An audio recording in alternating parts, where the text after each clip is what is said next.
भक्तजनों, माताओं बहनों, सादर जय श्री कृष्ण। हमारे YouTube चैनल में आप सभी का बहुत बहुत स्वागत है। मैं हूं आपके साथ आचार्य धर्मेंद्र शास्त्री। आज हम आप सभी को संतान सप्तमी की दिव्य और प्राचीन कथा सुनाने जा रहे हैं। इस कथा को अंत तक सुनिएगा और सुनने के बाद अधिक से अधिक लोगों को शेयर भी कर दीजिएगा। तो सबसे पहले आपको और आपके पूरे परिवार को संतान सप्तमी की महापर्व की बहुत बहुत शुभकामनाएं और बधाइयां। भगवान शंकर जी तथा माता पार्वती जी का भरपूर आशीर्वाद आप सभी को सदैव प्राप्त होता रहे।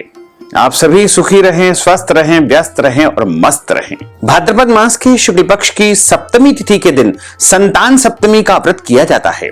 इस बार सप्तमी तिथि का आरंभ 9 सितंबर 2024 की रात को 9:53 से हो जाएगा, जो कि 10 सितंबर 2024 की रात को 11:12 पर सप्तमी तिथि समाप्त हो जाएगी।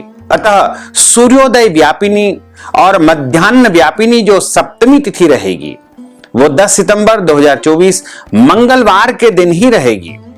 यानी सभी माताओं बहनों को संतान सप्तमी का व्रत 10 सितंबर 2024 मंगलवार के दिन ही करना है। इस संतान सप्तमी को मुक्ताभरण सप्तमी के नाम से भी जाना जाता है।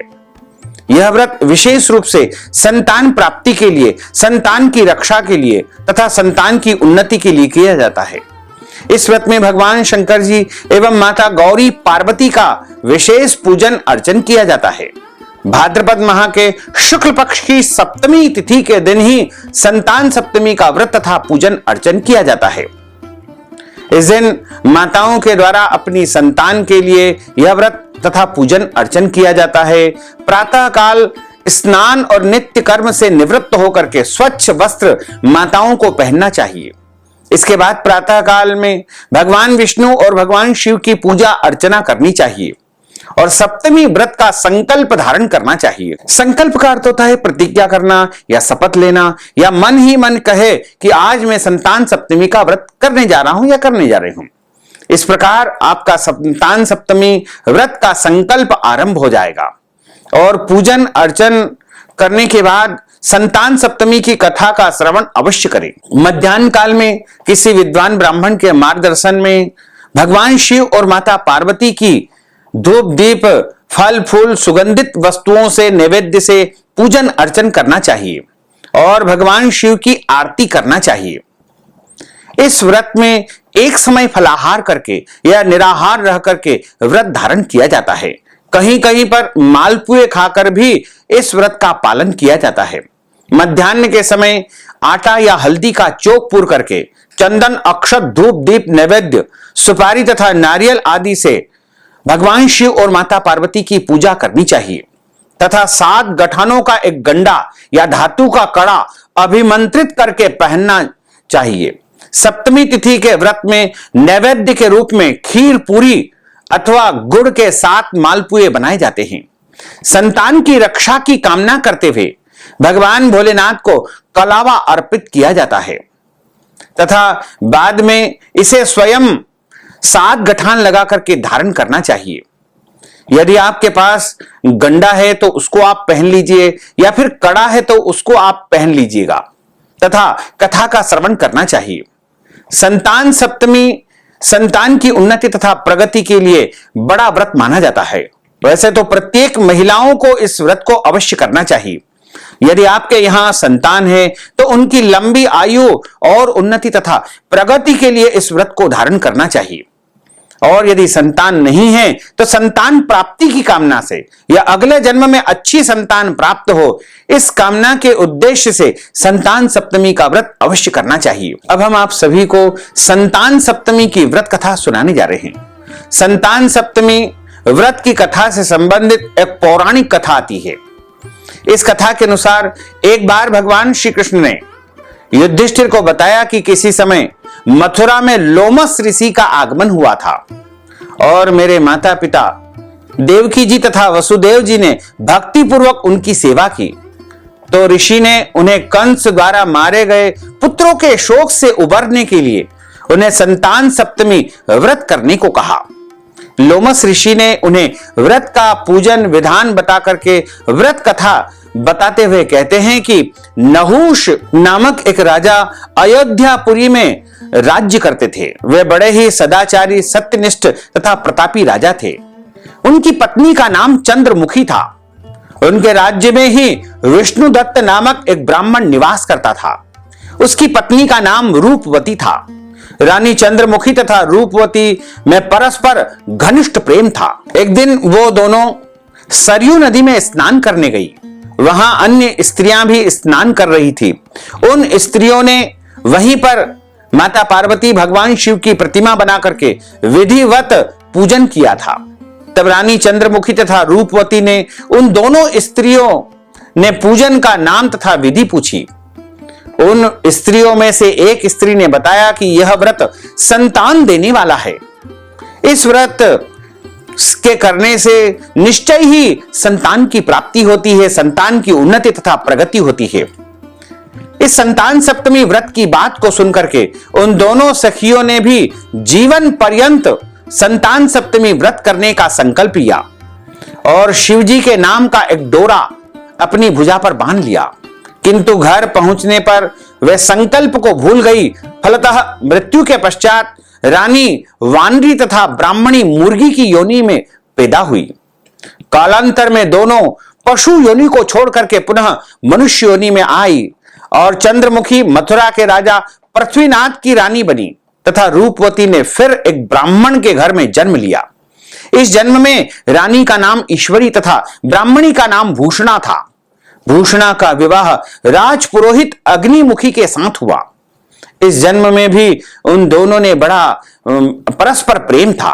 व्रत भूलने के कारण ही रानी इस जन्म में भी संतान सुख से वंचित रही।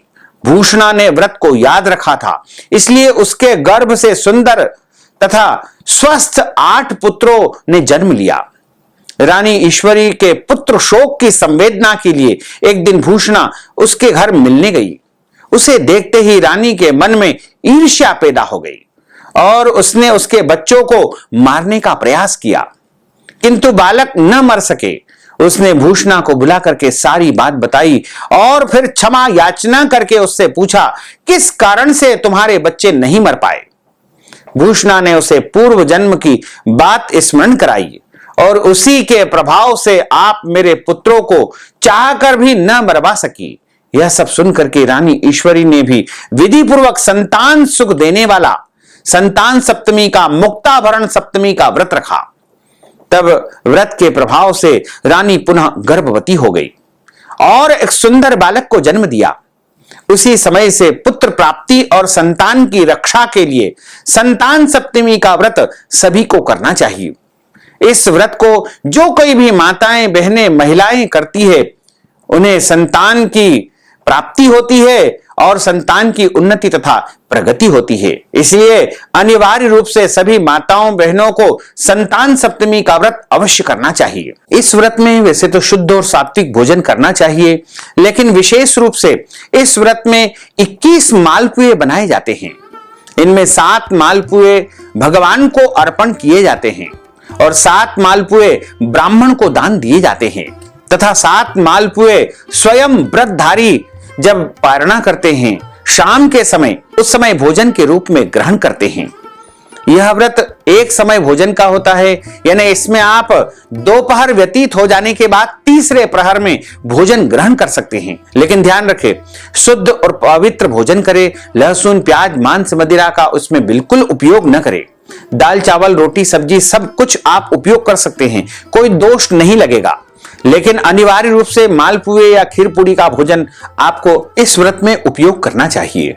बोलिए लक्ष्मी नारायण भगवान की जय, भोले ईश्वर भगवान की जय।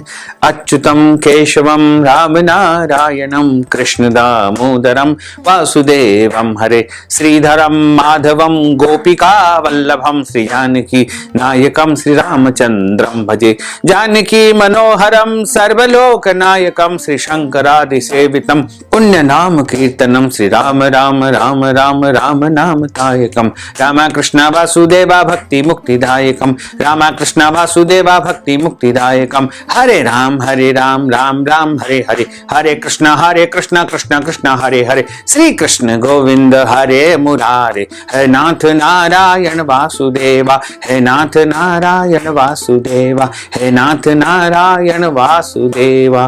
बोलिए लक्ष्मी नारायण भगवान की जय, भोलेश्वर भगवान की जय, गजानन गणपति भगवान की जय, पार्वती माता की जय। धर्म की जय हो, अधर्म का नाश हो, प्राणियों में सद्भावना हो, विश्व का कल्याण हो, सनातन धर्म की जय हो, गौ माता की जय हो, नगर बस्ती की जय हो, आज के आनंद की जय हो, कल के आनंद की जय हो, परसों के आनंद की जय हो, बरसों बरसों के आनंद की जय हो। ओम नमः पार्वती पते, हर हर महादेव हर। भक्तजनों, माताओं, बहनों, यदि आप संतान सप्तमी के निमित्त कथा की दक्षिणा प्रदान करना चाहते हैं, मालपुआ दान के निमित्त नगद धनराशि प्रदान करना चाहते हैं, या फिर संतान सप्तमी के निमित्त अन्नदान, गोदान, वस्त्रदान करना चाहते हैं, तो आप हमारे गूगल पे, फोन पे, पेटीएम नंबर या अकाउंट नंबर के माध्यम से नगद धनराशि पहुंचा करके संतान सप्तमी व्रत का संपूर्ण पुण्य लाभ प्राप्त कर सकते हैं। साथ ही आपसे अनुरोध है कि हमारे इस ज्ञानवर्धक वीडियो को अधिक से अधिक लोगों को शेयर करिएगा, लाइक करिएगा, कमेंट करिएगा, और यदि अभी तक आपने सब्सक्राइब नहीं किया है तो अभी और इसी समय सब्सक्राइब कर लीजिए, ताकि इसी प्रकार की ज्ञानवर्धक वीडियो आपको सबसे पहले प्राप्त हो सके। आपको और आपके पूरे परिवार को सादर जय श्री कृष्ण, सादर धन्यवाद।